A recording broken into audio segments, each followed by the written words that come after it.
এটা হচ্ছে কুয়েতের ভিতরে রাস্তার পাশে গাছ এটা।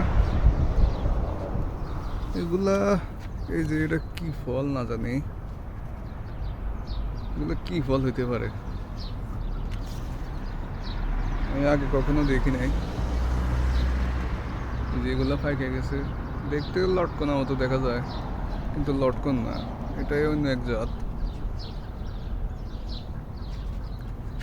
একটা খেয়ে দেখতে পারি কেমন, এই কেমন।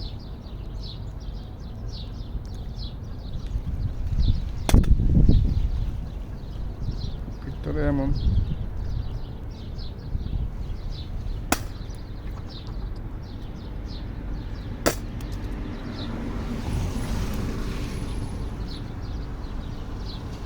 এগুলো আসলে ফল না, এগুলো এক ধরনের লাশা জাতীয়, এগুলো খাওয়া যায় না। যদি খাওয়া যেত তাহলে যারা এখান থেকে আসা যাওয়া করে এরা খাইয়া যেত। যাক।